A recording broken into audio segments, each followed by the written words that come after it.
मराठा समाजाच्या प्रलंबित मागण्यांसाठी मनोज जरांगे पाटील यांच्या नेतृत्वाखाली मुंबईत आंदोलनाची तयारी सुरू झालेली आहे। मुंबईच्या आझाद मैदानावर 29 ऑगस्टला आंदोलन, उपोषण आणि धरणं आंदोलन करण्यासाठी जरांगे पाटील यांच्या अधिकृत प्रतिनिधींकडून पोलीस प्रशासनाकडे परवानगी मागण्यात आली।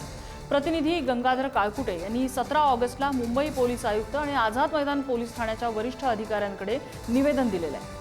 सकाळी 9:30 ते संध्याकाळी 5:30 या वेळेत आंदोलनाचं नियोजन आहे। आंदोलन शांततेच्या आणि लोकशाही मार्गाने होणार असल्याचं आयोजकांनी स्पष्ट केलं।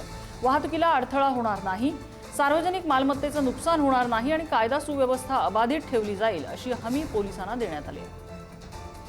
त्यांनी सांगितलं आता सरकार बघेल आणि ते बघेल, दोघे बघून घेतील एकमेकाला। वारंवार सरकारने घुटणे टेकलेच आहे त्यांच्या दरबाराच्या जाऊन जरांगे पाटलांच्या। आता सरकारला किती झोकवतं, सरकार त्यांना झोकवते। आम्ही बघू कोण कोणाला जाम करतं आणि सरकार किती वेळा जाम होतं आणि कशामुळे जाम होतं हे आता आम्हाला पाहायचं आहे। जिथे ओबीसी जाईल तिथंच ह्या जरांगेने यायचं।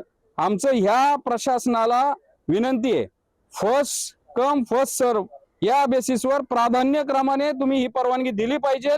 आम्ही सगळ्या अटी नियम पाळण्याची आमची तयारी आहे, पण जर आम्हाला जर तुम्ही परवानगी नाकारताल आणि मनोज जरांगेला देताल, कारण की मनोज जरांगे आता सरकारचा जावई झाल्याचं दिसतंय, त्याचे सगळे चोचले पुरवायचं काम चालू आहे। तसं जर केलं, आम्हाला परवानगी जर नाही दिली आणि त्यांना जर दिली तर आम्ही इथं आझाद मैदानावर येऊन एन केन मार्गाने कुठनंही येऊ। मग लॉ अँड ऑर्डरची काय सिच्युएशन झाली तर त्याला जबाबदार सर्वस्वी हे प्रशासन असेल।